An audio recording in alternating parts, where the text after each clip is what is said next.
Welcome, travelers. We're aware that your journey was difficult, but prepare to have your questions answered, for you have been granted an audience with the Masters of Modern.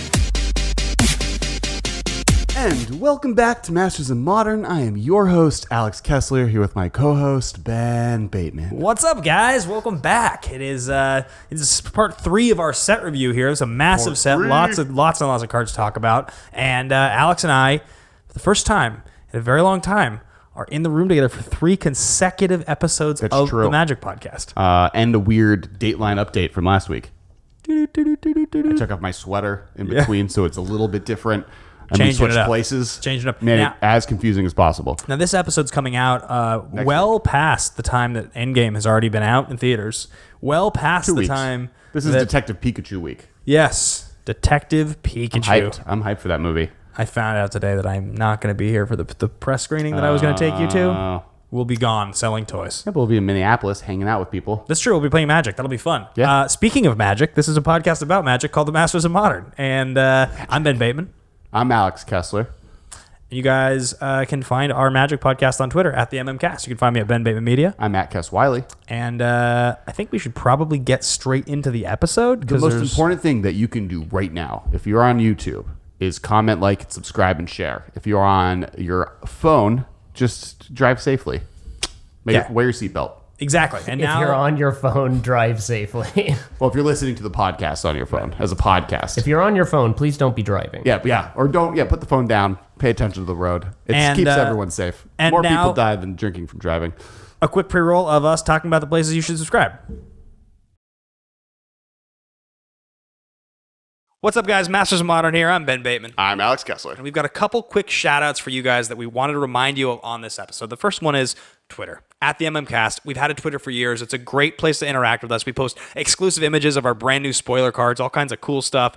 Check it out at the MMCast. It is a great way to support the show. Kess, where can the folks find you personally? I'm at Kess Wiley. You guys can find me at Ben Bateman Media. The second thing is we have a YouTube. You may be watching this right now, honestly. You might be listening to it. But one of the big pushes for us in 2019 is to build this YouTube channel. We want to get more eyes, more ears, bigger guests, better episodes, higher production quality. We even hired a producer right now, so you might even see the camera angles changing.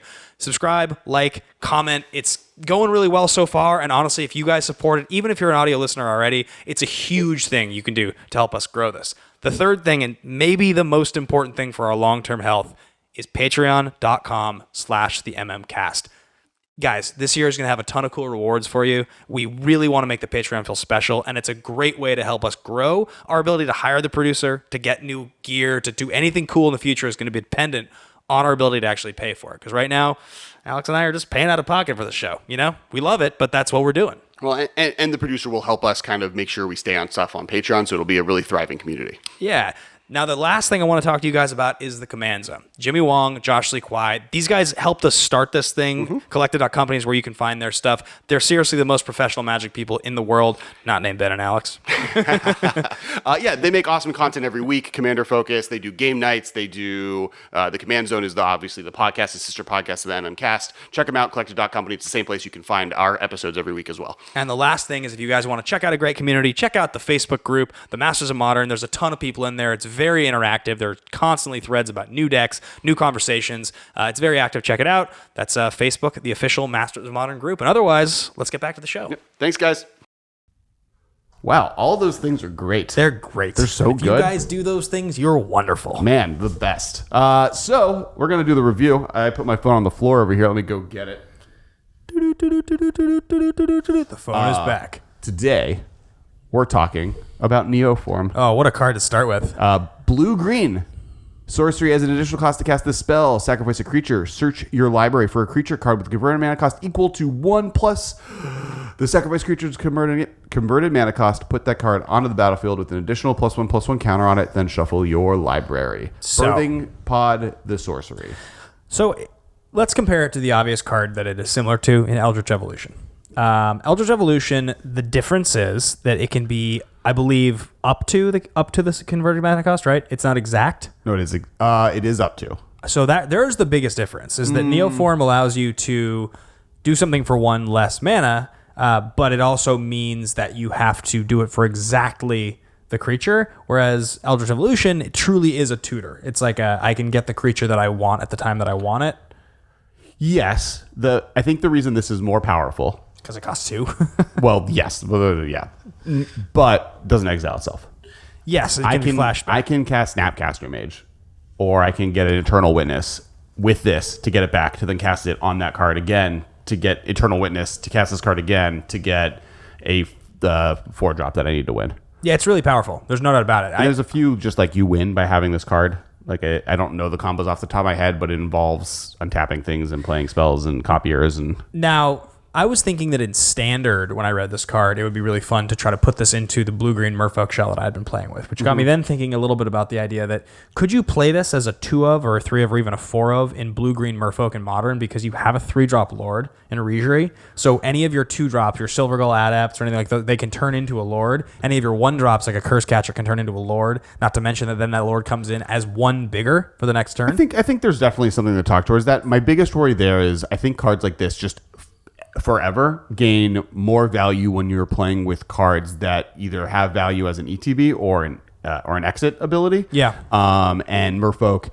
is weirdly, specifically, classically a tribe that doesn't have that. Like most of their cards are just like the more of these that are in play, the better. Not like every time not unlike just classic Birthing Pod decks. A lot of those creatures are ETB exit, or they're one-off tutor targets to hate on abilities. So I think you want with this guy to be more playing things that you gain value off of the sacrifice, the real cost of this card, not necessarily just like, oh, I can upgrade my 2-drop into a 3-drop. And it's a spell, which makes it less good in like a creature-heavy deck. Correct. It does let you go get Kopala if you want to play like just a one-off Kopala. That's turning true. a Silver Guild Adept into a Kopala against... It does give Merfolk a little bit more access to a toolbox, which I'm a big fan of. That's what I was thinking, and like what I learned in Standard and also in Highlander with Merfolk is that Kumena is a really strong card that you don't always want in every version, but when you get it in the right version, it feels almost unstoppable. Like the games in Standard that I've played with that card, I draw it, and I'm like,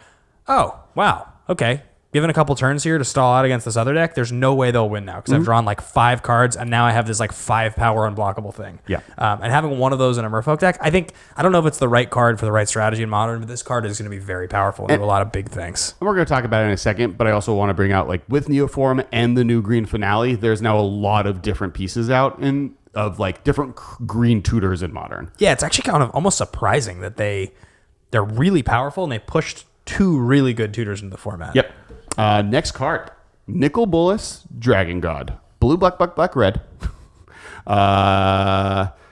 Legendary Planeswalker Bolas. It's a 4 loyalty Planeswalker.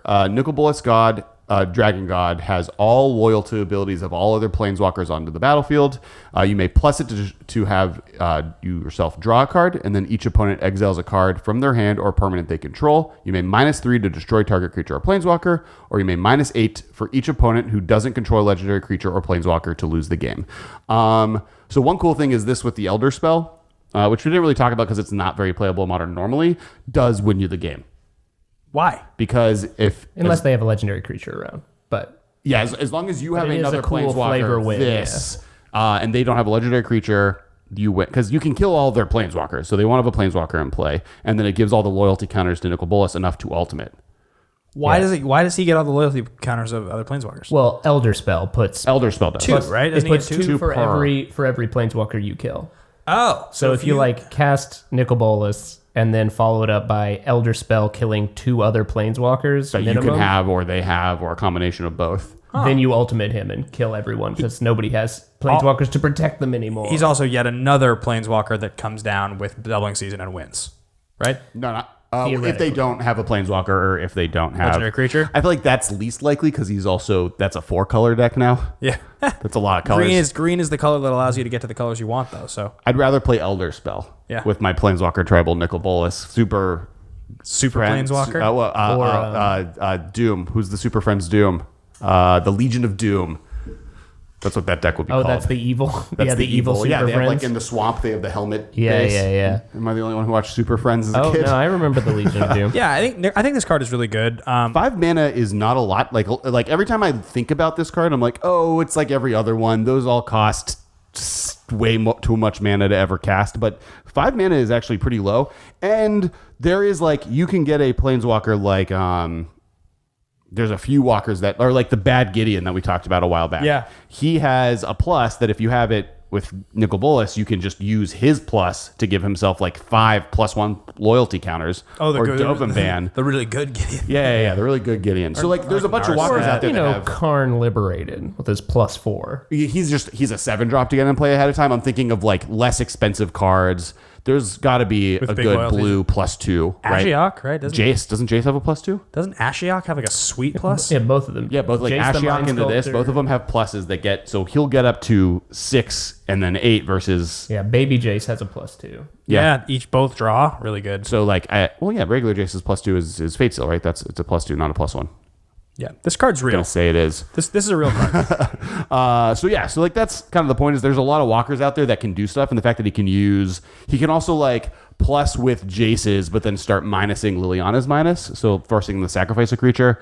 He's cool. I like him. I think this is a real card. Next up, we have Nissa's Triumph. Green sorcery. This is the green Triumph. Search your library for up to 2 basic forest cards if you control a Nissa Planeswalker. Instead, search your library for up to 3 land cards and put them into your hand, reveal them, shuffle your library. This card is real good. I completely misread this card. I thought it got 3 forests if you controlled a Nissa, which I'm like, okay, it's a 3-for-1. I think in terms of pure power, this is the most powerful Triumph. I think the black one is a better Edict spell for sure, but like you're telling me that if I have a Nissa Planeswalker, which is a hard condition to meet, don't get me wrong, but you're telling me that if I have a Nissa and I play this, I get 3 of any land out of my deck, and I'm not even just talking modern. I have a question. Yeah. In the history of you playing Magic, how many times have you had a Nissa in play in front of you? The blue-green one like 2 times. Actually, no, that's not true. Both. I mean, like I played the 5-mana Nissa in standard during Khan's block. I played a bug Nissa deck, whatever. Like it's happened, but I think like in modern, I've played blue-green Nissa, the X Nissa, and I've played 3-mana Nissa as well. Okay. Those are both really good in my opinion. And actually, I think the 5-mana Nissa that like makes a land attack is pretty good. No, I think that one's good. I think there are good Nissas, and this card is good with them. But I guess one of my point is of the edicts or whatever, or of the triumphs, this is the least likely to have its character in play. All I'm saying is, look, base level, you're telling me for green, this is draw 2. That's what this is, right? No condition met on turn 2. You put 2 cards into your hand. Mm-hmm. And we both know there are a million ways to use cards, land specifically, like Life in the Loam has shown us. So if this was just green, put 2 basic lands in your hand and that's all it did, you would play it in modern? If it was put to any basic, if it was to forests and there was no upside, it would be correct to play this in the right deck. In modern, there's probably better cards, like Life from the Loam is better than this. Mm-hmm. But like, all I'm saying is that when you're talking about power level, this has a very high power level. Its ceiling is extraordinarily high. I will say that it does feel like, Wizards has been pushing the Life from the Loam land strategy recently with this and the new Tornado, the Savage Twister, my favorite Twister.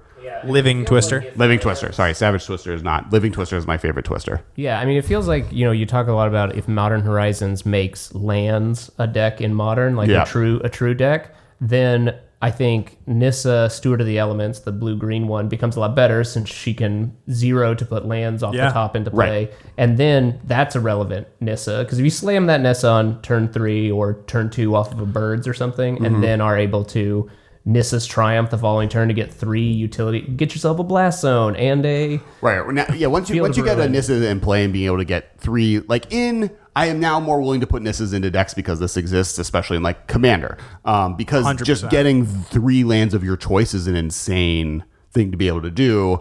In formats with better lands, Modern has the new Blasting Zone or whatever, and there are cards, but it is also a weaker set. Would it be, how cute would it be if there's like a Modern lands deck and they don't ban a Tron piece right out? This, if you have Nissa in play, goes and gets Power Plant, Mine, and Tower. The biggest problem there is just getting 2 green mana in Tron sounds hard. Well, I'm saying not if this is Tron. If lands becomes a thing, you play 1 off tower, 1 off power plant. Okay. Just search your library for Tron. Sick. Well, even if they ban a condition map, yeah. Oh my god, that sounds so awesome. Turn 3 Nissa, turn 3 other Nissa, or like either Nissa actually, and then just on turn 4 just get Tron. I'm so excited. All right, keep talking. Well, I mean, speaking of Nissa who shakes the world, 3 green, legendary planeswalker Nissa. Whenever you tap a forest for mana, add an additional green. Put 3+1/+1 counters. There's so much text, it's small. Put 3+1/+1 counters on up to 1 target non-creature land you control. It becomes a 0/0 elemental creature with vigilance and haste that still land you, and you untap it. So that's the +1 as you make a land into a 3/3. Plus you untap. The untap ability is not irrelevant. Like Yeah. you can just tap it for land after that. And then you get an emblem with lands you control have indestructible, and you may search your library for any number of forest cards, put them onto the battlefield tapped, then shuffle your library. I think this card's pretty good. I mean, if we talk about Teferi in the sense of him being a 3-mana planeswalker that costs 5, this is the same thing. You turn a land, you untap a land, and now it taps for an additional 1. Right? Only forests. Look, you untap a forest, and now that forest taps for 2.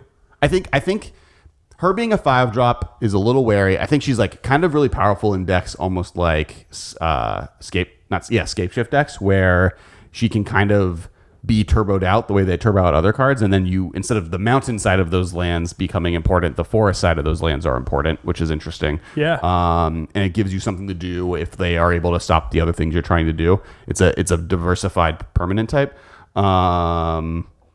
Not to mention the -8 just like wins you the game with Escape Shift if you have it in hand. I think this card's pretty dope. Or Valakut even, right? Yeah. If you have Valakut in play, the -8 wins you the game in Escape Shift. Because you just get all of your... You get an emblem with lands you control are indestructible, which are any number of forest cards, put them on the battlefield, tap, and shove your library because because you have as many forests. You have 12 forest mountains in the deck. Maybe this is a Escape Shift card. Yeah. It's a sweet value card. Yeah. Next, Niv-Mizzet Reborn. White, blue, black, red, green. They call that Wooburg, kids. I learned that last year. Yeah. Legendary creature, dragon avatar. Flying, when Niv-Mizzet Reborn enters the battlefield, reveal the top 10 cards of your library. For each color pair, choose a card that's exactly those colors from among them. Put the chosen cards into your hand and the rest on the bottom of your library in random order. It's a 6/6. It's a 5-mana 6/6 flying that can draw you up to 10 cards. So the magical Christmas Land version of it drawing you 10 cards is my favorite thing ever. Alex and I immediately started arguing the validity of the of whether this would work when this got spoiled. I was like, well, think about it. Think about all the hybrid cards that you could possibly draw. Well, I mean, I think you'd play with split cards. Like the split gold cards from... Or like especially from original Ravnica block, because they had the 2 different guild split cards that they were going on. You'd play like Rise Fall and Turn Burn, and you'd play Manamorphose, and you'd play like all the things. Sick. Oh yeah, those split cards, but the ones that are technically 3 color you can't get. Oh, like right. Hide and Seek is technically a Mardu colored card. Oh, right, because they changed the way that's a weird thing you didn't think about when they made that rules change that now is relevant. Yeah, that makes sense. But the new ones you can get. What's nice about the hybrid ones is that you can kind of play a bug deck and get almost all of the guilds in that color combination, because you can play with the hybrid ones and just only be playing like the hybrid spells for that. The hardest one you'd have is the Boros Charm one. But playing Niv-Mizzet and drawing 9 cards is pretty good. Well, what I think is interesting about this card is it has a story that will probably never happen in the rules text of the card, but there's lots of people out there who is going to dream about drawing all 10. Like the time when magically, first there was Golgari Charm, and then there was Turn Burn, and I just and Lightning Helix, and I was like, oh my god. Yeah, it's a sweet card. It's got awesome artwork and will look amazing in foil. And I don't think we'll ever see modern play, but it's a very fun card. Yeah, story wise, it's cool. He's the living guild pack now. Jace isn't. Oh, is that a fish? War of the Spark spoilers, I guess, on him being that. But yeah, so the portal gets opened up on Jace's Sanctum, which is in the card art, and then that cancels Jace's guild pack status, and then Niv-Mizzet gets resurrected as the guild pack. They get all 10 guilds to like work together, and he put his brain in a little statue that you can tap for 2 mana of any 2 color combination. All right, let's move on. It's in the set. Firemind Vessel is his brain in a jar? What's his soul?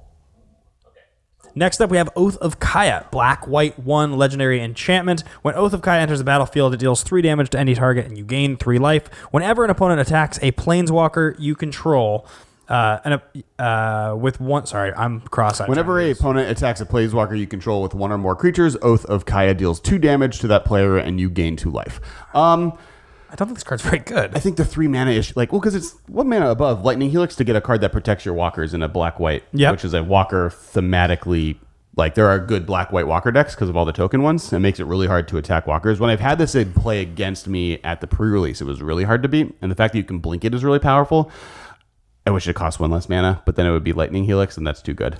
It being blinkable is really cool, and the one place where I think of this being really awesome is in a 4-color deck with Saheeli and Felidar Guardian, where you can play this on turn 3, and on turn 4, just slam your 1/4 that just helixes again. That's pretty cool to me, actually. I think that's like a kind of interesting. I was thinking more like an Esper with Venser. Yeah, I mean, 5 mana for this similar effect, but then you're not in 4 colors. and you're redoing it every turn. Yeah. Ooh, yeah. Like, Venser can just bounce this, and then to attack Venser, he has a +2. Speaking of +2s for Nicol Bolas, that then is harder to get into, but it's also like Esper is a color combination. Yeah. You could be playing Lingering Souls or other good things. What's hard about this is that imagining any of those decks against, like, is it Phoenix or Tron? They all seem bad. Well, this isn't bad against Izzet Phoenix. You kill a Phoenix and you gain 3 life. Like, I'd play Lightning Helix is a good card against Izzet Phoenix. And it's also nice that if you have relevant planeswalkers that a Phoenix will want to take out, like Jace or Teferi or even Venser in this situation, makes it much worse. You have to pull yourself 4 life, a 4-point life swing out of the win, which is Phoenix is just trying to race you down. So yeah, I like this card actually a little bit more than Interesting. Okay, next up, a card that you were tweeting about, and you should just start, because this is just, I went on a lot of rants, and we're past that now because this card is not good. But Parhelion 2, 6 white. That's why it's not good. Everything else about it's really good. It's the 6 white and its converted mana cost that makes it bad. Legendary artifact vehicle, flying, first strike, vigilance. It's a 5/5. It has a crew of 4. Whenever Parhelion 2 attacks, create 2 4/4 white angel creature tokens with flying and vigilance that are attacking. And we're talking about this because Karn, the great creator, can animate it, right? That is a thing that can happen. Cheating it into... I want to cheat it into play. I want to kill someone with it somehow. It's not good, but its card is awesome. It's the Death Star of Magic. How do we feel about vehicles at this point? Like, other than, of course, the really, really, really good ones. Like, Smuggler's Copter is amazing. It's fascinating because Smuggler's Copter hasn't seen play in Modern really ever. Like, it's fascinating that they haven't been able to print a vehicle card that's good in Modern. But even equipment's pretty bad in Modern. Like, when was the last time an equipment was good other than not Skull Clamp? Yeah, other than cranial plating. Cranial plating. It's a good one. Yeah. It's to be difficult. fair, Modern does have multiple banned equipments in it. So the problem is they can't seem to find an equipment that they don't push over the edge into too good. Yeah, I mean, as a general rule, high-powered formats don't want you to have to generate value off of a 2-card interaction for value. Like, if you had 2-card interaction to win the game is one thing, but having 2 things interact to gain value traditionally is bad because there's so much interaction. Which makes vehicles better because the cost of a vehicle is actually much less than a equipment because you don't have to spend mana. Like, you can just play a creature and tap it to make this vehicle go. So if the vehicle's in play, it's great. It's just there's better things to cheat in. It's cool because it's legendary. There are ways to cheat this into play. It's just if you had to choose this or Grizzlebrand. Yeah, I'm picking Grizzlebrand every time. I made so many cool ways. I figured out a bunch of ways to get into play. It's dope, but it's just not a thing. I guess we're also being remiss about the fact that lots of equipment see play in one deck, Cheerios. That they're not but are they equipment or 0 mana artifacts? It's important that they're equipment, or else Pure Steel Paladin and SRAM wouldn't work. You're not wrong. But that deck is also not top 8 in a Magic tournament or GP. This next card on the list, Pollenbright Druid, I think is pretty interesting, actually. So this is a weird common that I kind of like a lot. It's 1 green, 1 elf druid for a 1/1. When it enters the battlefield, choose one. Put a +1/+1 counter on target creature or proliferate. Now, what I like about this card and what's really interesting is that A, it's an elf.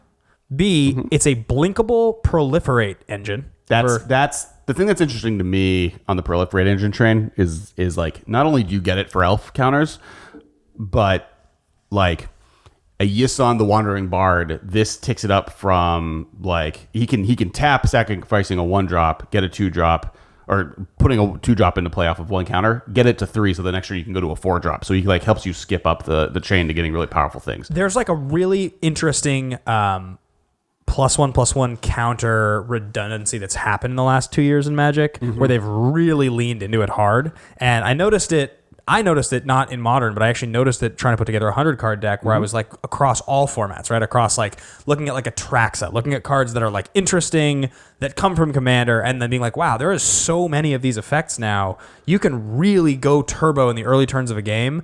And you look at hardened scales, you look at like cards like this, it really starts to make you notice every time they print a card like this now that's like a low casting cost, interacts with counters, and has proliferate on the card, there's so many possibilities. Like this card, like can be, I don't think it is good enough, but like is not out of the question to put an infect. Like if I saw someone playing this as a one of, just to like be able to get across, or even now like Elves decks can play this in a way to like, what's the, you return a thing at the same type as when you play it, the artifact? Cloudstone Curio. Cloudstone Curio with this, and just like if you can get one infect damage and like you can play the artifact destruction infect creature just like in this, and like you can actually just like win through proliferate if you can't get through. Like it's a weirdly versatile card with exactly the right creature types. Ral Storm Conduit, 2 blue-red legendary planeswalker Ral. Whenever you cast or copy an instant or sorcery spell, Ral Storm Conduit deals 1 damage to target opponent or planeswalker. +2 scry 1, -2 whenever you cast your next instant or sorcery spell this turn, copy that spell. You may choose new targets for that copy for loyalty. I think this card is going under the radar.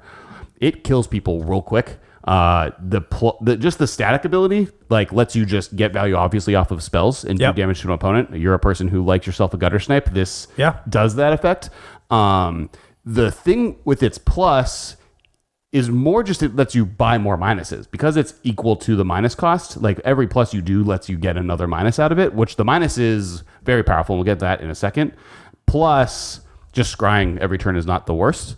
And then the last piece of that is copying spells is very powerful. It just has never really been on a planeswalker that was that good otherwise. The other two parts of this ability are strong enough that I think being able to copy spells is really good.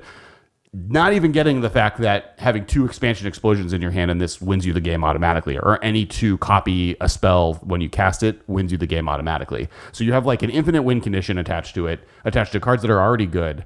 And like I saw people doming people for 15. I think the most I saw was because they had 2 Rals, they did 18 damage to a player with 2 Rals and the 5 damage Sarkon. Well, like just a single lightning bolt is 8 damage to the face. Right. With Ral, you -2, you do 8 damage to their face. And in a format where everyone starts at 15 to 17 life, like that's half their life. Yeah. For two spells. I know I'm not the only one that has tried to make format of Chandra work for exactly the reason that this is good. I'm also not the only one that has tried to make Narset work for exactly the same reason. So the fact that this is now a card that really does reward you for playing the spells that you intrinsically want to copy, and also pluses in the same way that Narset does to give you some amount of value setting up that big turn, I think this card is really good. Yep. I think what's especially interesting about the printing of these planeswalkers in this set is that we're so conditioned now to look at a planeswalker at Mythic Rare that the ones that are rares almost are like, well, these are intentionally not quite as good, even though this one and Teferi are really good. And we talked about it, I think, before, but I'll reiterate here for people that maybe missed those episodes. The planeswalkers with static abilities, for all intents and purposes, are a new permanent type. And like they're like vehicles were. They're like what equipment was. They're like planeswalkers. And almost every single time Wizards has come out with a new permanent type, in a large volume especially, there's been problems. And by problems, I mean like there are cards that are more powerful, and I think the static ability on planeswalkers are being overlooked a lot of the time. And I think less so now that we've had a few weeks with them and actually played with them. But all of these abilities are way more powerful than kind of I think where people are really looking for, partially because I think it's hard for Wizards to balance brand new cards without all of the world getting to play with them once. With Planeswalkers, in the first 20 Planeswalkers, Jace the Mind Sculptor was printed, as was Liliana the Veil. With the first equipment, you got Jite, you got Skull Clamp, you got like look at the equipment from the original swords of X and X. With vehicles, you got Thopter. I also think it's kind of relevant that in like Modern, it's like Ral can come down and fork a surgical attraction like on the turn it comes into play. The turn it comes into play. So if your opponent has been like turbo dredging or just setting up their insane Phoenix turn for next turn, and you can like get double surgical, like that can just get them. And we're not like these are easy things. Like you can untap and play Colgan's command off of this card. Or the aforementioned Electrolyze. Yeah, Like, that's a lot of value. 4 damage split among 4 targets, draw 2 cards. And like, you were... Rouse 2 extra damage to Outburst, them. anyone? Yeah, And really you've been good. I mean, you You can guys do that have been, unlimited. yeah, and you guys have been speculating about the chance that maybe Fire Ice shows up in Modern Horizons, and forking either Fire or Ice both sound real exciting. And imagine, like you'd mentioned Lightning Bolt on, like, say on turn 4 you play Ral, chick up. Turn 5 you minus, and then you play another Ral. Then you minus again, and you play Lightning Bolt. That's how much damage? 12. That's 12 damage? 11 damage. No, it's more. 11. You get 3 for No, each copy of the spell. Oh, that's right. You get 12. You get double copies Yeah. plus... 1, Yeah, you get 2, 12. 3. So 3 plus 3 plus 3 plus 3. No, So no, 12. no. 12. You're only playing one actually. You're only actually playing one Lightning Bolt, and it's copying twice. So it's 9, plus you get the trigger off of... Trigger off of casting and off of 2 copies. Yeah, so it's 10. It's 10 damage. 12. 12.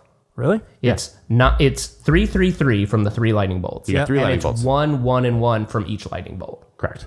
Oh, because it triggers when you copy a spell as Yeah. well. Yes. Cool thing in limited. Well, there's that's the reason why the deck, so for people who don't realize, like, Ral, because he says whenever you copy a spell, do 1 damage to an opponent, if you have a spell that says copy target spell, and that is targeting a spell that says copy target spell, then they can keep targeting each other ad infinitum. So until your expansion explosion, because expansion copies it's 4 or greater, right? But because of the 4 or rules, less. it's So, 4. so if you have expansion, copy another expansion, or expansion, copy a twin cast, or Any other copy or spell. reverberate, or any of the other ones. Then they will just keep seeing each other and can keep copying each other forever. So you're saying that with a Ral and playing 2 expansions, you win in standard. Correct. In modern. I mean, that's a standard deck that already streamers are Yeah, pushing. yeah. And there was like I was watching a streamer the other day that has a Ral Storm Conduit build that they're like, I've gone undefeated so far with it. Like their record was something like 16 wins in a row. I think that's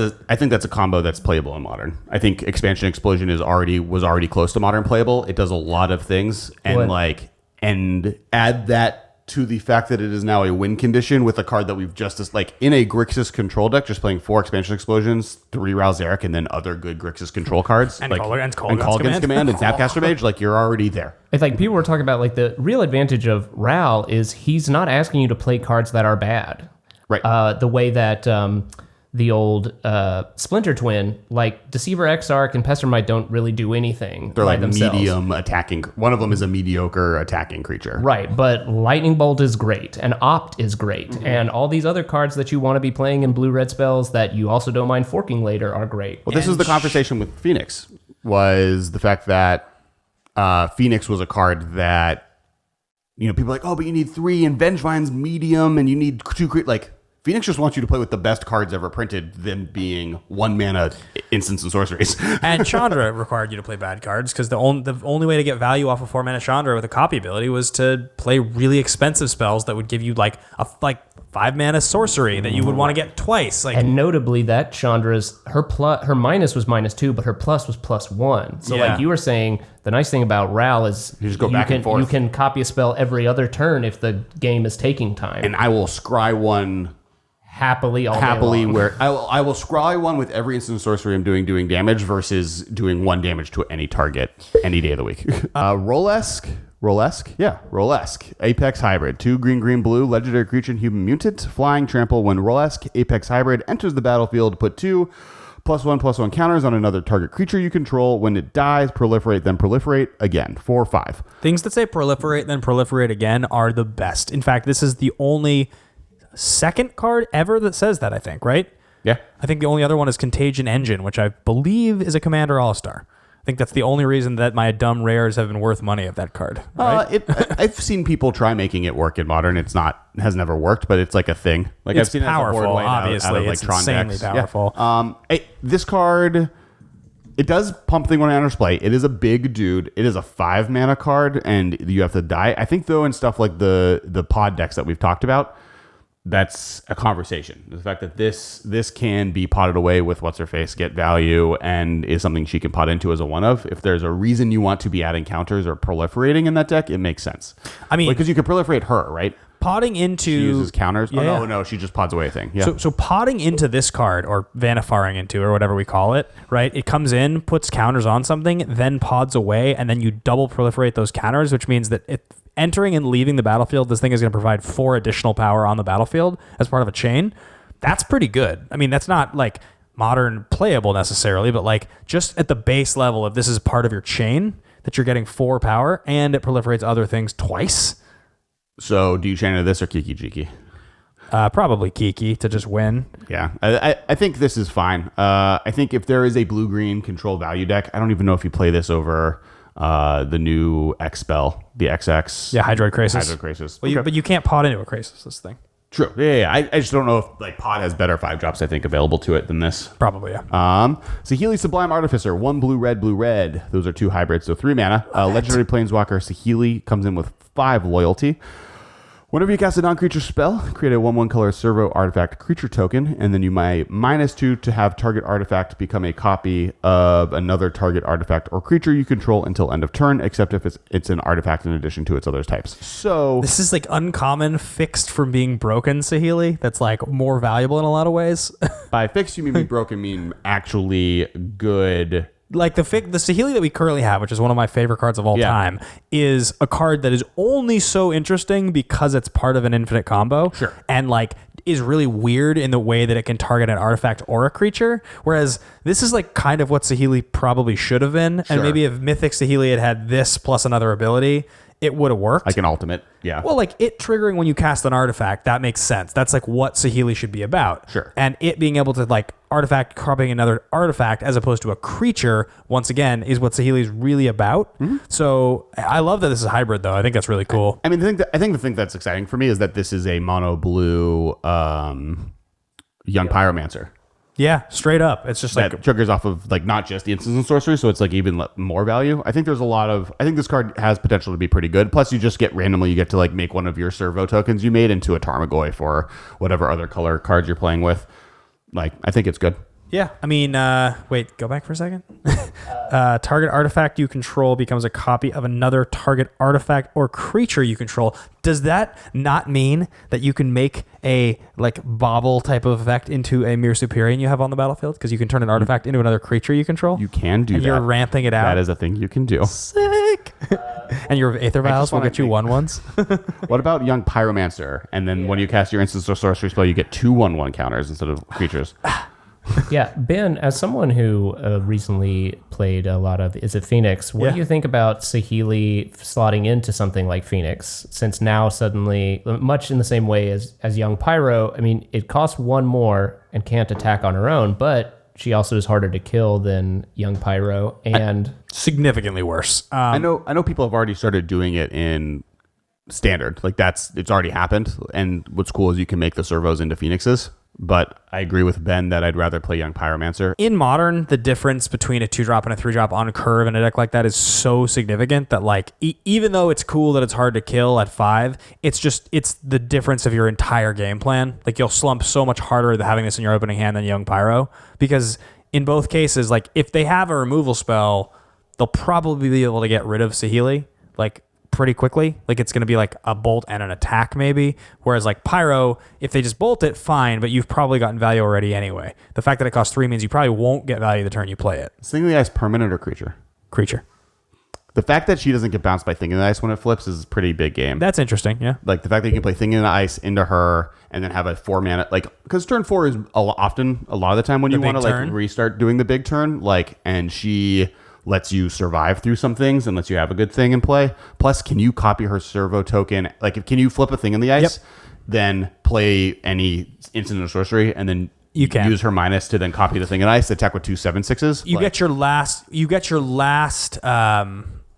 your last token as well. If you stack the triggers correctly, you can trigger it so that the Thing in the Ice ability resolves first, and then the servo resolves, and you get your 1/1 after the flip. So I think that servo won't be able to attack because it won't have haste. But if you make it into an Is It Phoenix, it can attack. Well, then the Is It Phoenix won't be in play until your attack. But yes, you can't activate it during your attack step because the Phoenix triggers on it. The Phoenix will have been bounced by the Thing in the Ice if it's in play, and if it's not in play, it won't enter until your attack step. Yeah. But so you get a summoning 6/7/6. But you can turn that servo the next turn into a second thing in the ice. Well, I think you can do it that turn. But it doesn't have haste, right? So? Yeah, that's fair. Sick. All right. I mean, yeah, Saheeli's pretty cool. Next up, we have Sarkon the Masterless, 3 red, legendary creature, planeswalker. Sarkon, legendary planeswalker Sarkon. Whenever a creature attacks you or a planeswalker you control, each dragon you control deals 1 damage to that creature. Until end of turn, each planeswalker you control becomes a 4/4 red dragon creature and gains flying. As a +1, as a -3, create a 4/4 red dragon creature token with flying. He's a 5/5. 2 things. One, I think it's really interesting because I think moving forward, the Gideon design space, now that spoilers for War of the Spark, Gideon has died. Sarkon is our main creature planeswalker, and we'll be getting those abilities, which is a cool fact they move it from white to red. They're still very combat oriented. The other thing that's really cool is basically 1/1 tokens or worse can't attack you with this card on play. This kind of has a similar effect the original Gideon did, where by playing him, like large armies of 1/1 creatures or like infinite X1s can't kill you. You're proof that. So Lingering Souls is bad against this card, right? I'm reading this card correctly? Mm-hmm. Yeah. Or as long as you come down and make a dragon. Well, no, he himself does it too. It's if I have a dragon, X2s can't. Like whenever a creature attacks you or a planeswalker you control. It says each dragon you control. He's not a dragon. Each dragon you control. Okay, so if you play him and then minus and get the 4/4 dragon, you have a blocker to block something big, and then all of their little army dudes die. Right. So their Signal Pest dies, and they're the Lingering Souls. Yeah, he's a cool card for sure. He's probably not modern playable, though. Then again, we've actually seen in these red prison decks, the 4 and 5 drop slot are actually real slots, like stuff like Stormbreath Dragon, Thundermaw Hellkite, Koth. Like people experiment with those cards in those types of decks. That I don't think this is the right one, but the fact that it's a 5 mana 4/4 flyer, I disagree though, because like in a Scred deck, you play Koth. You on your next turn you play Sarkon. You plus Koth to make a 4/4 land, and then you attack for 12 damage or 15 or 14 damage. 12 damage between the 3 of them, because he turns Koth into another 4/4 flyer. He's a 4/4 flyer. The fact that he turns all your planeswalkers into that, even in a blue-red control deck, like having one of these in your deck as your final finisher, where you have Jace, you have Teferi, and being able to just like play this late game and swing in with your Jace, Teferi, and him all together, that's like a big end game, and he's not irrelevant by himself. Like I think he's better than you're giving him credit for. Even at 5 mana, original Gideon saw play at 5 mana and did a lot of very similar things to this card, maybe worse. Like getting a 4/4 dragon out of Gideon is, I think, better than killing a tapped creature sometimes, especially in Modern. Yeah, I think of Sarkon by himself as being kind of reminding me of Broodmate Dragon. Since he comes down, he makes 1 dragon, and then every turn after that, he will be a dragon for the purposes of attacking. So it puts 2 4/4s on the battlefield and does damage to all creatures that will attack you to try and get to him. He protects himself better than maybe any planeswalker ever printed. That's the thing about it, is that like when you just look, and we'll end up talking about her a little bit more, but the Sarah Angel planeswalker that they premiered for Modern Horizons, Sarah the Benevolent, is really sweet, obviously, and that's a 4 mana Sarah Angel, right? Like it's 4 mana Sarah that like leaves your planeswalker behind. We all talked about like that's the rate, but this card, when you always talk about what are you getting out of a planeswalker on face value, what is the slightly worse rated version of the card you're getting for the minus? A 4/4 flying dragon for 5 that leaves you with a planeswalker that's that powerful behind is pretty stellar. Like, it's 5 mana to get a 4/4, and they either lose whatever amount of, like, you either gain as whatever amount of life they need to spend to try killing this. They discard a card because they either have to kill the planeswalker directly or kill the dragon to then be able to attack it. And you do all the other random stuff you might do, like do damage to the creatures with this static ability. That's a lot of work for 1 5 mana card. It's also very good in the sense that he's very blinkable. Because the rate you're getting is so strong, he's very blinkable. Like the higher mana cost a card can get, it either needs to win the game or stabilize the game, and he does both of those things. Yeah, nicely. Yeah, he's such a house unlimited. Sorin, Vengeful Bloodlord. 2 white-black, legendary Planeswalker Sorin. As long as it's your turn, creatures and Planeswalkers you control have lifelink. You may +2 to have it deal 1 damage to target player or Planeswalker, and then you can -X, return target creature card with converting mana cost X from your graveyard to the battlefield. That creature is now a vampire as well. It's a 4 loyalty Planeswalker. So this card seems really good. The fact that like one ability that is pretty underrated is lifelink. Just giving your creatures lifelink outright off the bat for 4, like without even doing anything is pretty good. If this isn't a tokens deck and you just attack with a bunch of lifelinking Lingering Souls tokens, you're probably pulling far ahead enough to not lose the game. Right. And it gives it Planeswalker. So imagine like plussing him and then like, or having a Gideon and play and plussing him, or having like Chandra, or even like a Johnny Vengeant, Helix that then gains you 6. Really good. Yeah. And then you have the fact that he like is a little bit of a medium removal spell. Like he kills a bunch of X1s. Like pingers have been fine, No, he but doesn't. it's a +2. So It's target player or planeswalker. Yeah, it's player or planeswalker. Oh, not creature. Okay, so it just is like it's do 1 damage, gain a life, and then the last ability though is the real relevant one. Is that this can get you your Mirror Superior. And he said it, not me. It also also because it has 4 loyalty, it is one of the cards that can interact with your graveyard and get you back a Scab Ruinator, 5/6 flyer. That's true. Gets you a Scab Ruinator. So 3 aside casting from that, cost. also just +2, and you can get 6 drops like Sun Titan or like good Yeah. cards. It's right on the edge, but it's an interesting card, and I think this would see play. There's a lot of text that all could work together in a way that I think is really powerful. The bummer about it is that the -X won't work very well on a tokens deck. Like it gets you back Blood Artist. Yeah, exactly. One of those types of cards. Well, but like not every black-white Sorin has to be in black-white tokens. This guy has a perfect home in like a Junk or an Abzan deck where like you play this and you rebuy Tarmogoyf. Yeah, for sure. He might and he does a lot of things that Siege Rhino does that maybe is even better than Siege Rhino. And he can come in and just rebuy a Siege Rhino. Yeah. If you have a dead Siege Rhino, you can pay 4 mana, get a Siege Rhino back. Right. Next card up, we have Soul Diviner, black-blue for a 2/3 zombie wizard. Tap, remove a counter from an artifact, creature, land, or planeswalker you control. Draw a card. I like this card. This card is right up my alley. This card interacts favorably with one of my favorite cards of all time, Chronozoa. I think there's also does it? It's not from exile. What? You don't get to. No, Chronozoa is in play and has vanishing counters. When you remove the last counter, it doubles. Why aren't you excited about the 1 mana Liliana whatever death card that removes counters then? Oh, I did. Oh my I gosh. did think about that. But the problem with that is then you're targeting with a spell, and then if they kill your Chronozoa in response, you're down a card. Whereas this, you just tap You're not to down a remove card. it. It gets exiled and then eventually comes back. Chronozoa? Am I No, thinking? Chronozoa I'm makes a copy of confusing itself. Chronozoa and Apocryphite as the Yes. same card. Both of which I love, by the way.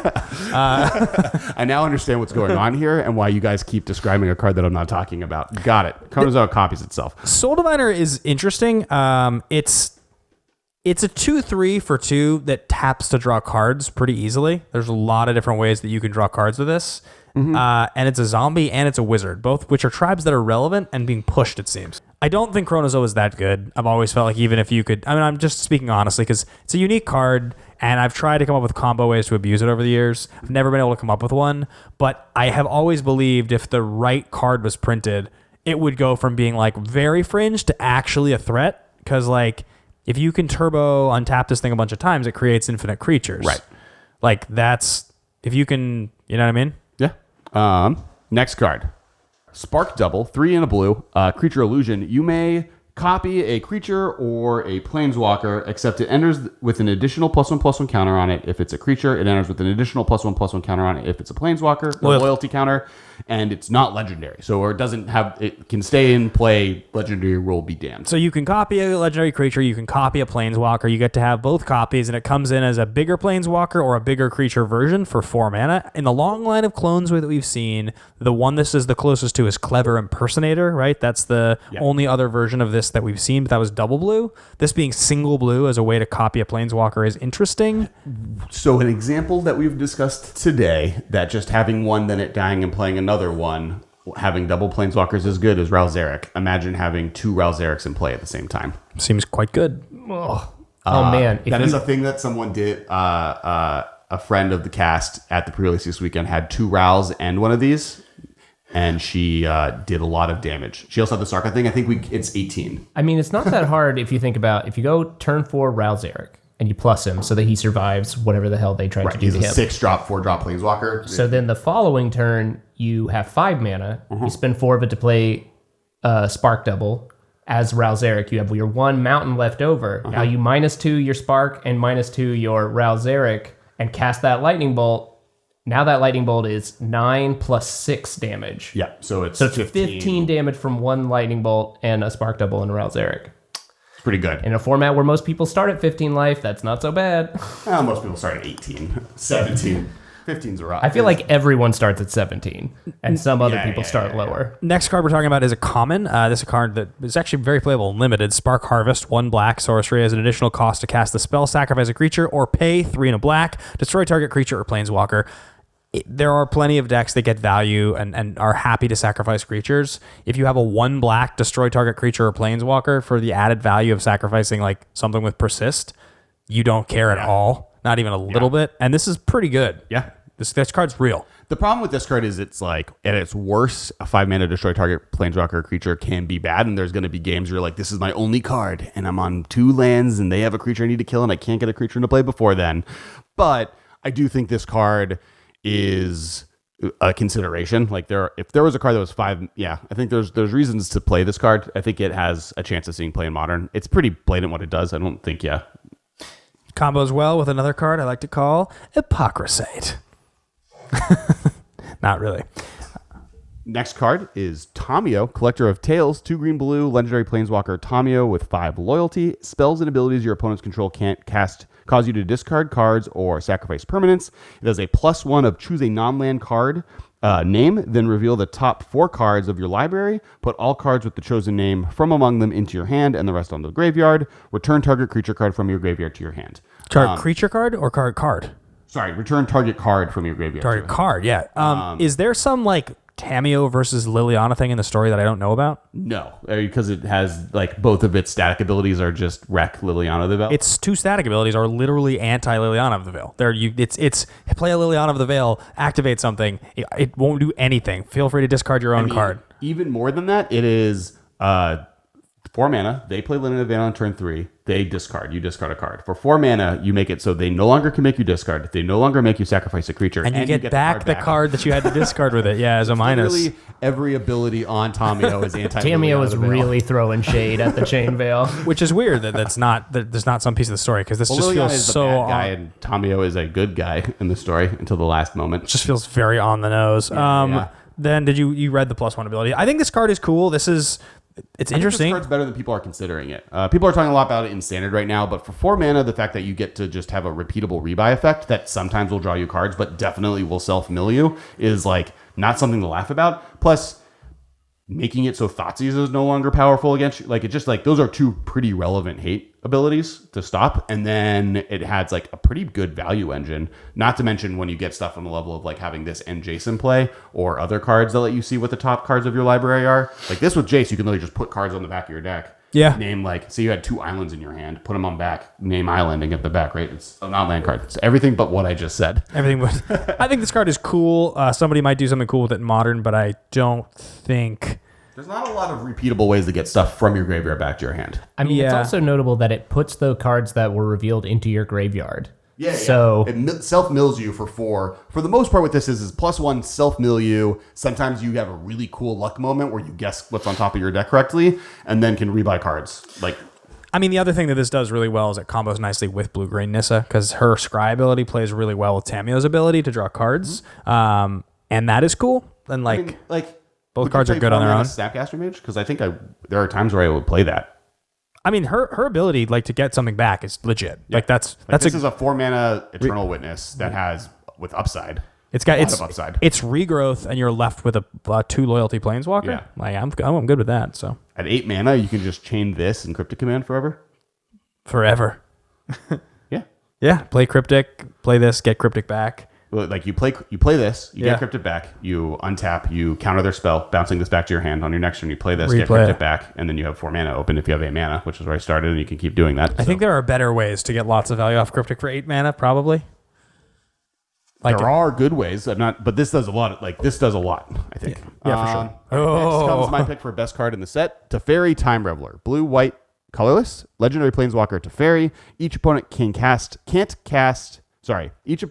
spells only at any time they can cast a sorcery. So no flash, no instance. +1 until your next turn, you may cast sorcery spells as though they had flash. -3, return up to 1 target artifact, creature, or enchantment to its owner's hand. Draw a card. Now, I said they can't flash an instant, but the other thing they can't do is have triggered effects cause spells that were exiled or removed by an effect get cast. So, for instance, if you spell queller someone and they kill your spell queller, but you have Teferi in play, they don't get the card back. If you have if you've delayed their spell. Yeah, if you do, there's one other. Or really if they're Days Undoing. Well, Days Undoing is just good because you get to cast it at instant speed. We're now talking about sorcery speed. So, but if they have a suspended Ancestral Visions, yep, it's not going to happen. All suspend cards don't happen. Cascade doesn't cascade into things. Electro Dominance doesn't work. Yeah, I think. Doesn't it depend on the phase? If they play Electro Dominance in their main phase? Nope. Really? Mm-hmm. Because it's part of, it gets added to the stack at not instant speed, not interesting speed. I mean, I think just on the base level, this card being blue, white, 1 for like a bounce something, draw something is pretty good anyway. Well, I mean, that's like, other than the fact that they also can't cast it on their next turn, people have played like Mana War is a card that has seen play. Mana War draw a card is almost better than, what's the blue white one that's currently seeing play? Reflector Mage. Yeah, better than Reflector Mage. So, I mean, I think the other thing too is like historically, Recoil has been like a loved card, right? Sure. And that's just the reverse side of that. It's bounce a permanent and they discard a card, as opposed to bounce a permanent and you draw a card. Yeah. And like this is that effectively, except you get a Planeswalker on the back side of it. Yeah, and like so on the very, very front end, you get a weird hate card that gets a bunch of stuff that combos really well with stuff, and really like, we didn't even talk about counter magic no longer works. Like your opponent will never be able to counter a spell of yours ever again. And then you get into the real conversation of what it plus does. And that's, I think, where the other half of this card goes. Once you play this card, your opponent, and you have counter magic, you never have to worry about your opponent, dealing with anything you're doing. I think something else really interesting here, guys, is that if you have ever built a fragile combo deck or like a fragile interaction that you really wanted to see work, and you start to go through your mind, like, how do I want to try to protect this? I'll play Thought Seizes. I'll play things to clear the way so that I can do this and not be interrupted. This is a way more proactive way to play something that's going to stop your opponent from doing their instant speed interaction. I mean, one of the reasons Splinter was always so powerful is you did it at the end of their turn for half the combos. You could play their turn, counter anything they try doing, and if they don't do anything or they do something you don't care about, you can then flash in your win condition to win on the next turn. This lets you do that. I love the idea that you can play this for 3 plus it. Now it has 5 loyalty, so it's like between now and the next time I untap, you have to get rid of this card. Otherwise, you aren't going to be able to stop me from doing the thing I'm doing on my turn. And 5 loyalty is a lot to interact with. And we haven't even gone into the fact that this card lets you Thoughtseize people during their draw step. Which is sick. And I don't know if you've ever played against a, what's it called? What's the... Vendilion Click is a good example. But when people have been able to pull off getting consistent discard during a draw step, it makes it almost impossible for you to beat that because people can lock you out of the game of having relevant spells. Because the next card you draw, you don't have a chance to be able to get yourself out of a situation. And so Teferi prevent, there's 6 ways we just talked about that, with good cards. And once again, we've talked about multiple times this podcast where having good cards do good things with good cards that are already good is the way to get a good card. Lots of good cards. You can snapcast your Thoughtseize during their draw step. You could And people are already talking about, because Standard has an Esper Walker's deck that's real strong, and this guy slots right in there, and you can right now use it to Thought Erasure them. The Standard Thoughtseize, right. Thought Erasure, you can just Thought Erasure them during their draw step. What's the discard one? I always forget the name. That's Thought Erasure. It's no. Look at their hand and they... Sorry, the Escalate discard one. The one we... Collective Brutality. Yeah, you can Collective Brutality at instant speed. That's or in the middle of combat against somebody where they can't respond and you get to pick a card out of their hand, kill their Phoenix that's attacking you, drain them for 2. Or just combat math where they think they have it because your creature's a 2/3 and they have a 3/4 and you're just no, it's dead. Really good. There's a lot of different things it does. I think I'm probably in agreement. It's so far the best card in the set. It's Karn, this, it was Ashiok. Those are the front runners. Tezzeret, Master of the Bridge. 4 blue-black, legendary Planeswalker Tezzeret. Creatures and Planeswalkers spells you have affinity for artifacts, which I think is the most relevant word on this. But Tezzeret, Master of the Bridge deals X damage to each opponent, where X is the number of artifacts you control. You gain X life. Return -3, that's a +2. -3, return target artifact card from your graveyard to your hand. -8, exile the top 10 cards of your library. Put all artifact cards from among them onto the battlefield. It's a 5 mana walker. Or 5 loyalty walker, 6 mana walker. I think there's two pieces to this that are very interesting. I think as a control finisher in an artifact deck, like an old Tezzeret deck, the Tezzeret Ultimate on 4-mana Tezzeret isn't talked about a lot because it's just kind of not as good as the other things it's doing. But I used to play him in Affinity and Legacy purely after the fact that you could like plus to draw a card, and then if they don't kill Tezzeret, you win the next turn because you have that many artifacts in play. Him being able to do that out of a Lantern control deck or something like that, that also makes all of their other weird cards cost nothing. Seems pretty relevant. I think it's good. I just think it's the limitation here is it has to be so specific because it costs 6. Yeah, I think this is if this is going to see play, it's a sideboard card out of control decks. Yeah, artifact control decks. That's fair. The Elder Spell, black, sorcery, destroy any number of target planeswalkers. Choose a planeswalker you control, put 2 loyalty counters on it for each planeswalker you control this way. Just destroyed this way.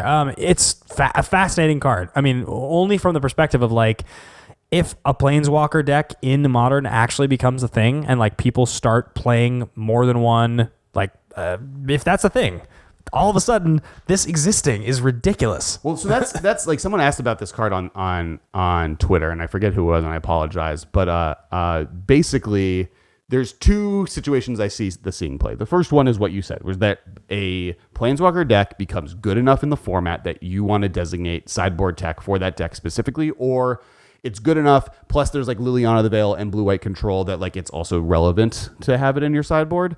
This is obviously a good sideboard card. The place that I'm most interested in this is it is a weird Planeswalker Aristocrat deck option.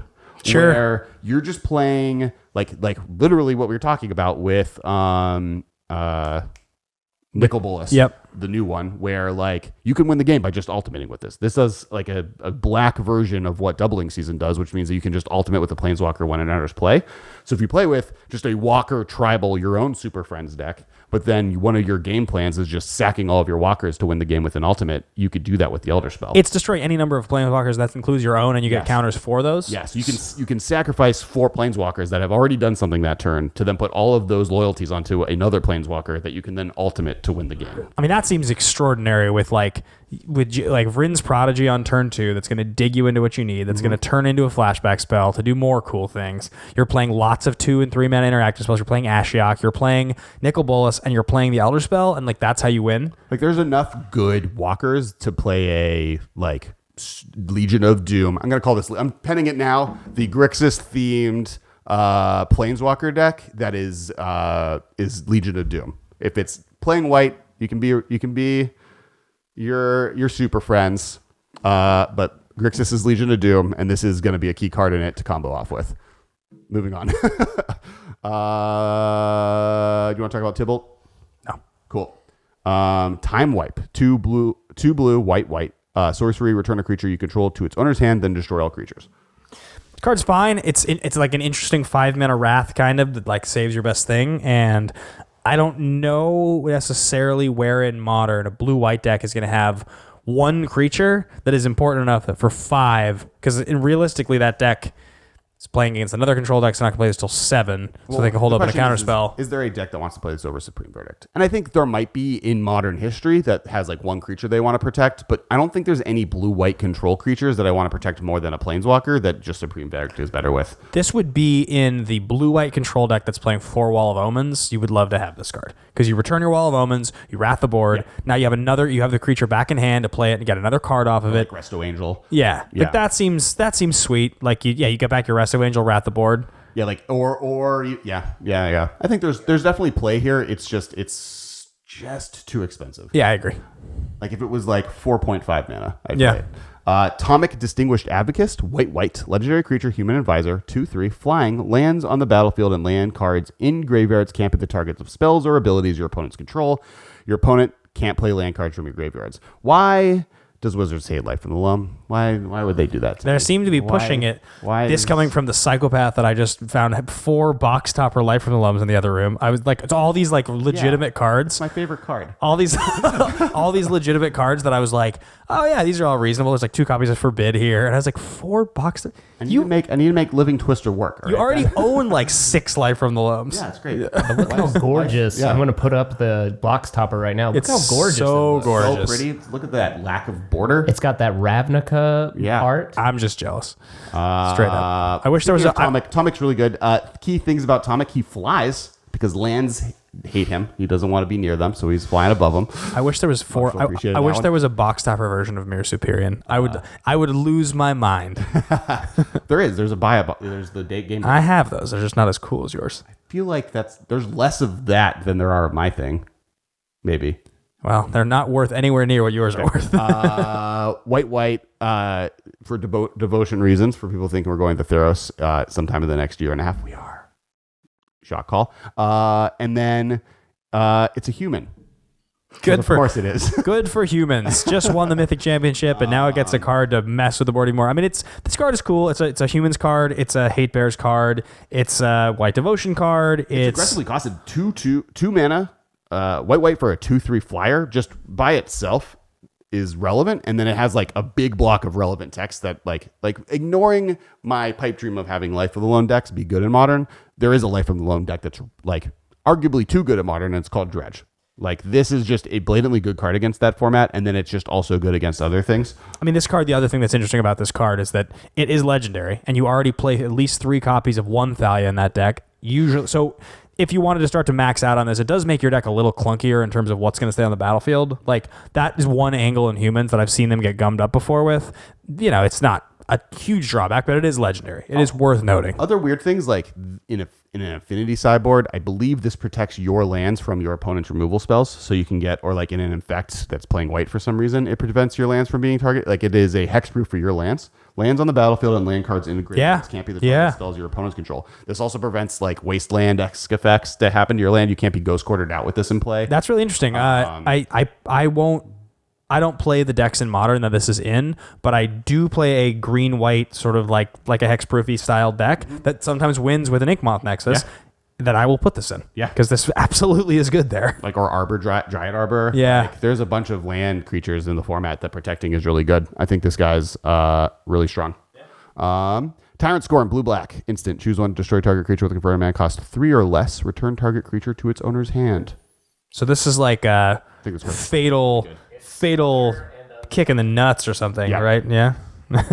Well, it's Vadal, destroy the Black Blade, and kill Gideon. Yeah. He doesn't die here technically. He sacrifices himself like a hero. Spoilers. Or fatal. This is like fatal nudge. We'll say. I mean, they gotta reforge the Black Blade again, right? Yeah. This is the blue-black Terminate. I would almost even describe it. Yeah. As. Like, it's not as good as Terminate, but if you're in a blue-black deck, this does a lot of what Terminate does, and is in some ways can be better if they are like Reanimator and they cheated something into play. Blue-black decks have struggled to feel like tier 1. I guess Grixis Shadow has been able to do it, but like not totally on the back of the blue-black component. But like blue-black actual Dimir decks, that's like a thing that has like been not tier 1 for a long time. So it's cool. This card should help. Yeah, I mean, and there's like the added versatility of this can bounce your own creatures, which is something that's not irrelevant ever. Rebuy a Snapcaster Mage if this removal spell isn't doing anything. It's a creatureless deck. Yep, or like bounce a Tassiger. Like, that's always really good too with it. The fact that it can't kill it, and destroying target creature with converted mana cost 3 or less is very obviously good at 2 or less. It is cute that Tyrant Scorn is a big middle finger to Grixis Death Shadow, since one half of it kills Death Shadow and the other half bounces a Gurmag Angler that they just paid full price for. I do think I would say that this is... Yes, that is very true. Also, I would say this is closer to the Dimir Assassin's Trophy, or Dimir... Yeah, that seems fair. Not even... what's the Abrupt Decay? Because it has like weird limitations. Yeah. It's not counterable, but it can't get rid of permanents, but it can bounce creatures. Ugin's Conjurant. This is an X for a 0/0 Spirit Monk. Ugin's Conjurant enters the battlefield with X+1/+1 counters on it. If damage would be dealt to Ugin's Conjurant while it has a +1/+1 counter on it, prevent that damage and remove the many +1/+1 counters from Ugin's Conjurant. It's an old school Hydra effect. But there's something about this card, right? Isn't it? Doesn't it like... Okay, I was wondering if you knew. I was waiting for you to like kind of hate on it because it is a bad card in every way except for the fact, as I go through all the pictures for me and my wife going to Disneyland. It combos with something where it like becomes a copy because it's a spirit, I think. Nope. It destroys all lands. It's Armageddon. That's what it is.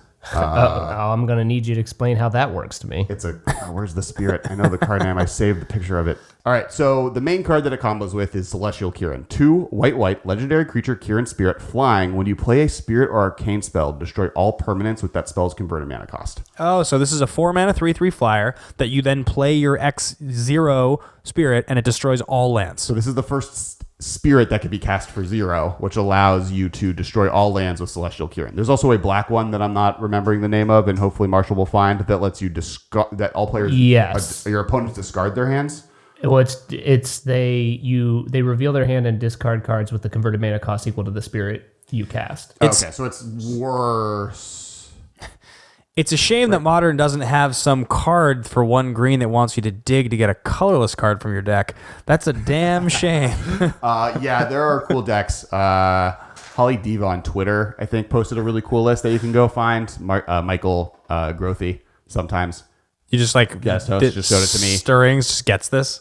Well, no, I mean, so it's more like it's just like a bunch of good cards, and then this is its top end combo. But like, there is now a Armageddon in Modern. That is a thing you now have to contend with. It's a 2-card combo, but one part of that combo is a flying 3/3, and the other part of that combo is a whatever mana you have, you can have it be that, which is not irrelevant. It's not as good as some of the other combos we've talked about, but it does a way more powerful thing than some of the other combos. What was the old like Steal the Godhead Talos deck? Is Talos whenever you cast a spirit, you search for an aura, right? Correct. So we could try to jam this into the hexproof Geist of St. Traff Talos deck, and this is a spirit, and like so that whole thing. And I think just spirit, like a spirit deck could play both of these cards no problem. Yeah. Like spirits could just top end with this and that and would be fine. And like that's a deck that having just creatures, like the way that Armageddon is good almost most of the time is your opponent doesn't have things in play. You have something in play and then you wipe the board. I love the idea of Geist of St. Traffing on turn 3. Turn 4, play this guy, and Armageddon. Yeah. that seems really good. How do you lose? Not bad. and you get your land drop still.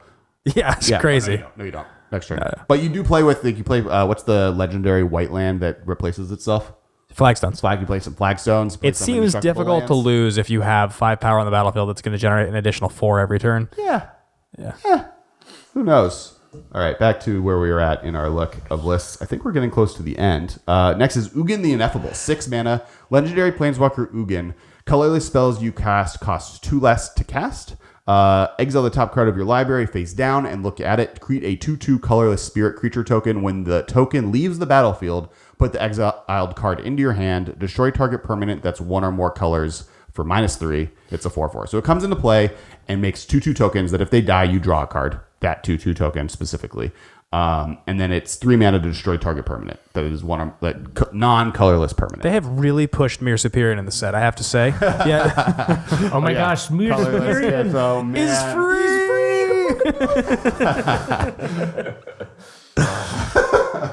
This card now you've got me excited for Mir Superior. Now I'm on board. I think this is a weird include in Tron, like just like on a base level of like 6 mana with a card draw engine that is aggressive and is a removable spell. Like it's more of a versatile tool in Tron versus some of the other powerful things that have been printed in this set. I think it's fine. Yeah. I think that's its main home. 6 mana is a lot anywhere else. 6 mana is a that's lot. Where the main places it would be. It is a like. For a green-red ramp deck or a mono-green ramp deck, this does a lot that kind of deck would want, being that it can create card advantage, which those decks often struggle with, especially mono-green decks, while also creating creatures to attack with, while also being able to be a removal spell in a color that classically can't remove creatures. Could this be something for a type of prison deck? Like the idea of like locking down the board prison style and then rolling out Ugin, who makes all your prison pieces super cheap and also gives you a win condition and also gives you a removal spell. Yeah. I like the fact that he's colorless means he can fit in a lot of different decks. 6 mana is the top end of actual castable. It's not like 7 mana where you just have to be playing Tron, otherwise it's irrelevant. And he does a lot of very versatile things that are often answers that are worthy of paying this much mana. Like playing a 6 mana Planeswalker to kill a creature and then just have a card draw engine that's also making 2/2s is like pretty decent. So like it's not unplayable in control shells or like a Super Friends deck or a Legion of Doom deck or, one of those kind of situations too. He's also just another playable card in those colors. I'm pretty excited about this next card, actually. This is one of my favorite cards in the set. Vivien's Arcbow. Green and a 1. Legendary artifact. X, tap, discard a card. Look at the top X cards of your library. You may put a creature card with converted mana cost X or less from among them onto the battlefield. Put the rest on the bottom of your library in random order. I like this card a lot. There's a lot of different reasons. The first one is that you can discard a land card to it to turn that land into a creature. The second one is that it references casting cost. So how do you discard a land card to make it? Oh. Yeah. You're revealing cards off the top. So at any point in time, if this card's in play and you start top decking lands, the same reason that Horizon Canopy has classically been good is because Horizon Canopy cycles into a creature. Sorry, I read this card incorrectly early on, where I thought this was Discard a creature. No. Discard a card, pay X, and then the card you discard has to have a converted mana cost of X as well. Oh. No, this card is legit. Now, granted, this is becoming an actual running joke. That's probably obnoxious, but this with Superion's great. This is like one of I have like built the deck already, and like it's just another thing that's referencing casting costs. I do have to say, from the time I loved that card till now, there's been an insane number of things that seem to be willing to reference casting cost, either as resurrection what's or really interesting. What? That card's still not played. Yeah, well, I'm not saying for the sake of Superion, because I love that card, but my point is more that I've noticed in every set, there's a handful of cards that have like a minus ability to resurrect something from a graveyard, or like an equal to casting cost, cast this card from your hand thing, where like I've been like, okay, this is design space they're way more willing to play with. Correct. Well, because I think they like reanimation, but they don't like reanimation that has carte blanche, right? Like they don't want people to be able to play 1 mana to get a 7-drop into play, but they're fine with people playing 1 mana to get a 3-drop into play, or that's 2-drop. So like by limiting the converted mana cost, they open up a design space that is one of the coolest parts of Magic. Like reanimating spells is cool. Those of you that actually enjoyed the Superior Burning Coca deck from a couple years ago, I have a new version I built that's pretty sweet, actually. It'll be on our Twitter. Yeah, I'll post it. It's utilizing this card, and it's pretty fun. It's a blue-green version that also is utilizing Nissa and like being able to set the top of your library. But back to Vivien's Arcbow, like now that I understand how it works, this is a huge harkback to Survival of the Fittest. Yeah. Where probably I think this is better than the Sacrifice one, because they printed the Sacrifice Evolutionary one. Leap. The fact that this lets you put it onto the battlefield, like there is some like whiffing that's going to happen. Definitely. But if you can get value out of discarding cards and pay like 5 mana and discard a card and just get a 5 or less drop from the top 5 of your cards, and otherwise you would have done nothing, and you can do this at instant speed at the end of your opponent's turn, I think that's really good. Yeah, I think the idea that Collected Company for 4 mana gets you 2 things off the top is obviously great, and you have to get lucky.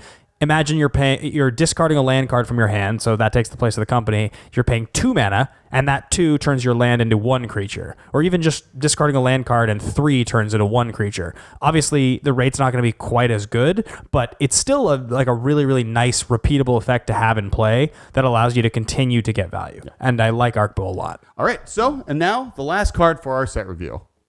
Other than maybe a card that Marshall brought up that we didn't talk about the first time around.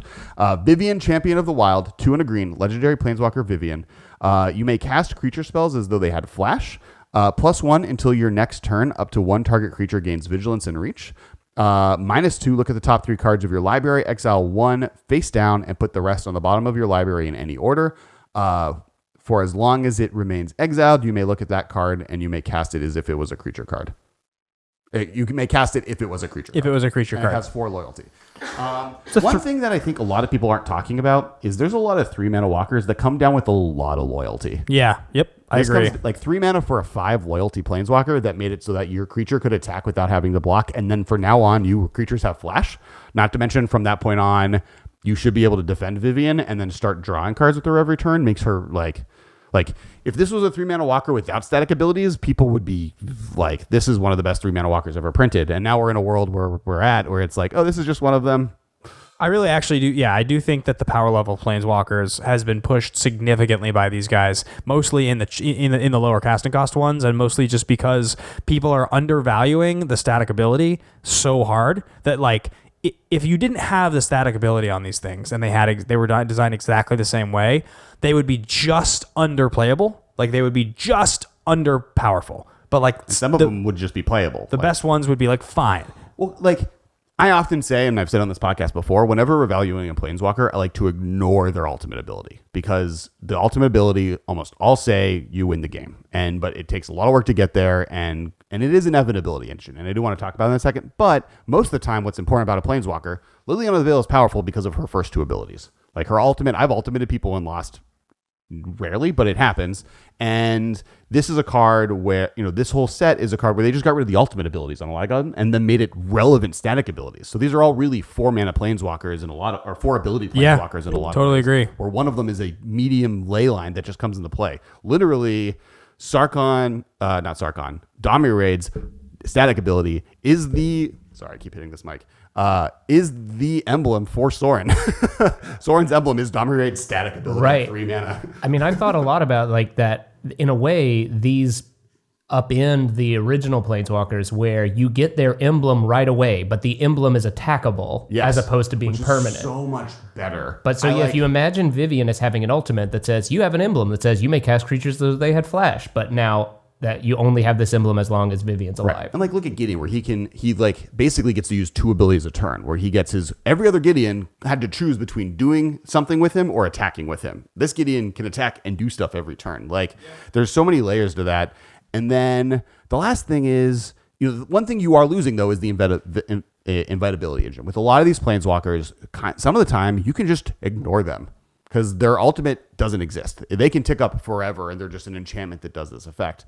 The problem is that most of the time that's going to cause you to lose the game. Yeah, I mean, they get a lot of value. I mean, we talked about Chandra in another episode, the 4-mana Chandra, but the more I've thought about it, and I actually got to play with Chandra over the weekend at the pre-release, I was just sort of like, okay, so if you interact with this, you're going to lose a bunch of life. You'll lose 5 life, probably, right? Because even if they kill it, the counters are still removed, right?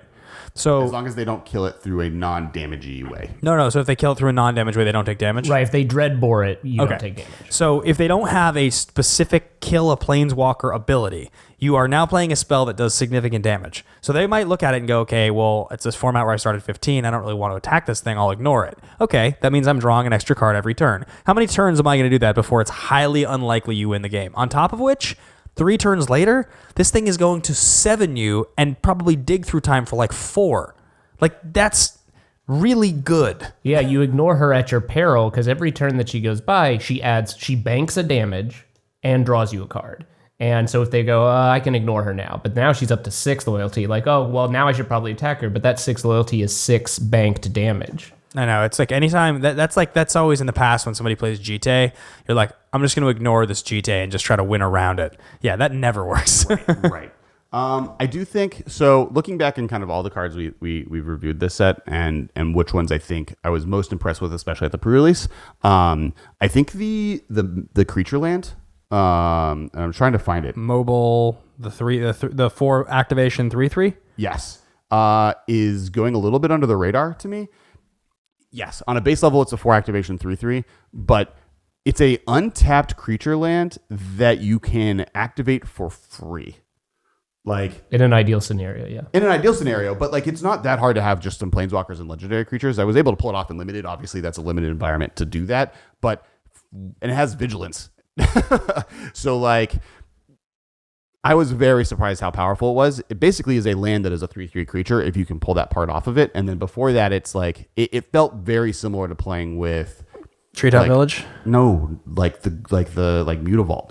Oh, well, because its activation ability is reduced by 1 for each planeswalker and legendary creature you control, right? Right. So if you have it and Teferi and Jason play, it's 2 mana. Yeah. And one of the reasons I liked it better than Treetop Village is it comes into play untapped. That's another piece of power that is extraordinarily valuable. I've been saying that for the longest time. Literally, the difference between a tapped land and an untapped land is the difference between playable and not and unplayable. I mean, that's straight up. There's so much you can do with untapped sources, and you get so far behind at high level Magic with tapped sources that. Right. Yeah. So. Yeah, I mean, I think that's the value of the modern walking lands is the ones that come into battlefield tapped. At least they provide colored mana. Mm-hmm. But any land that provides only colorless mana, if it enters the battlefield tapped, it's essentially unplayable. Right. Unless it does something insane. There was a deck that was playing the Niners Battlefield tap, but then you like if you tap it, things are uncounterable. The Kamigawa Seiju. or it gets haste. And you Hall lose of the 3 life. Bandit Lord. Yeah, so like those type of cards do see play, but those are I am going to win with my combo no matter what, and I need to protect it, and this is the only way to do it, or I'm going to win with my combo and it's just going to get a bit haste. Right, and then of course you can see like the difference between like Beseiju, who sees play in like very fringe situations, and the untapped version of it, Cavern of Souls, which sees play in Infinity decks. Right. Yeah. Right. And then you go to like the man lands, I guess, are probably the best enter the battlefield tap lands ever printed. Yeah, I would say so. It's hard to beat. Hard to beat Celestial Colonnade for best ETB tapped blue-white land. What's a card that you were surprised at the pre-release? I mean, I just mentioned it. Chandra was a card that really blew me away. I was like really surprised at how good it was. I think maybe the other card, and this is not for modern, but just in terms of limited, the rate on the 2/2 flyer for 3 that amasses 1 is really good. That's like a limited holy crap level card. When we reviewed the mechanics, I was a little off of amass, I think. Yeah. Maybe people will go back and I was into it. I really loved it. I thought it was a really cool mechanic. I think it plays really cool. It's really intuitive. I think that the black enchantment, the Bitter Blossom enchantment, is better than I gave it credit to when we did a review episode. I don't think it's Bitter Blossom good, but it might be better in certain decks. Like, it doesn't need to be fairies. The fact that they get bigger is relevant. Like, that's a different thing, but like making a 5/5 eventually is a bigger play than making 3/1, 5/1/1s, because there's different ways to answer those things. And I think it's you guys already discussed Callous Dismissal, but I was super impressed with Callous Dismissal, the 2 mana war essentially. Yeah. And if there was a deck that wanted to play Dreadhorde Invasion and Callous Dismissal was in that deck, like again, that helps with your rate, because real quickly you're having a 4/4 and a 5/5 that they feel bad about wasting a removal spell on, because you're just going to start building it tall again. Well, and Dreadhorde Invasion, like the fact that it gives it lifelink at the end is like not irrelevant, and it does kill. Like, if it was me and you and we were both trying to kill Marshall, who was like chess mastering it and had 2 decks and like wasn't doing anything, and I had Dreadhorde Invasion and you had Bitter Blossom, I win first. Right. Like my guy just gets bigger, quicker, and does more damage every turn over time. And I think it's like super relevant. And the fact that it gains life, like I think it's better than people. I think people like at first were like, oh, it's Bitter Blossom too. Oh my God, it's so good. And then that was not true. And then the blowback against that went too far the other way. I think now people are like, oh, that card's bad, but it's like at worst, I think 80% of Bitter Blossom. Well, and I'm very interested in the fact that you can go turn 2 Dreadhorde Invasion, turn 3 Gleaming Overseer, the one that amasses 1. Yeah, the 1/4 gives it hexproof and menace. So now you have a 2/2 that can attack this turn that has hexproof and menace, and they have to get rid of the Overseer first. And the Death Touch one, there's like a bunch of cool lords for that too. And like, oh man, I got to play the Death Touch one with a Liliana. So all of her zombies she was making had Death Touch too. I think the coolest thing I did was I did the Death Touch one with Vivien. Not Vivien, with Vraska. Yeah. Release. That Vraska's was cool. good. And then I had Oketra with Vraska,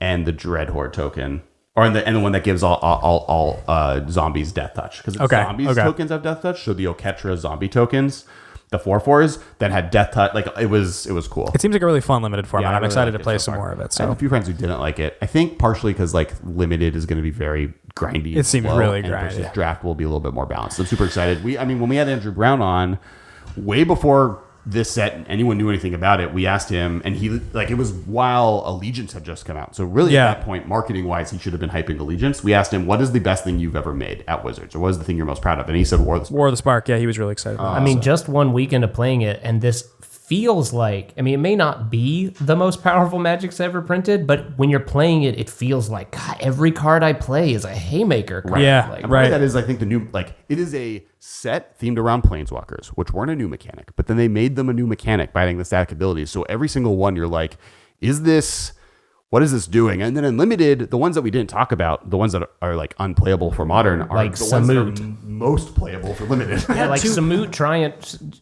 Tyrant Smasher will crush you in limited. Or like Kaya. Like Kaya was insane. I had 2 copies of Jaya in my pool, and like just like the fact that it comes down on 5 and is like shock and then another shock, and then like if I proliferate it, it's gonna be another shock, was just like for limited. Proliferate was so fun in this set. I'm really proud of I really like this set. And contingency plans or whatever turned out to be really great. I got to play a deck that was the blue-red spells, which blue-red spells is a very live archetype, and I had Ral, and it felt real good to -2 Ral and then cast contingency plans, proliferate both of his counters back on him, draw 2 cards, and proliferate twice all the rest of my guys. Yeah. So sick.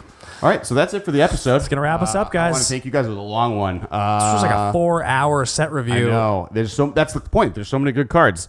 You can follow us on Twitter, Facebook, Instagram, YouTube. We have a Discord. YouTube channel is obviously the most important. Subscribe if you're there right now. Like, comment with what card surprised you the most with applications to Modern at the pre-release this weekend or 2 weekends ago now. And we'll see you guys next week. Yeah, guys, and honestly, the last thing we mentioned, I believe, in the thing earlier in the show, but patreon.com/theMMcast is the thing that is helping us continue to do this show. You've heard Marshall on the mic here. We were able to actually hire Marshall and bring him into the show because of the Patreon. So that's the kind of stuff we want to be able to continue doing. And if you're a patron currently and there are things that you want to see, let's say it's like deck tech sections or there are other things that you wish we were doing, leave it in the comments below. Send us a private message on Patreon. We would love to know that. We're trying to revamp it very soon here. So absolutely. Yeah, thanks guys. We'll see you same time, same place next week.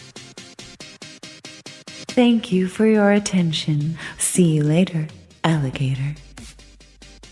This has been a production of Time Traveler Media, sending podcasts into the future.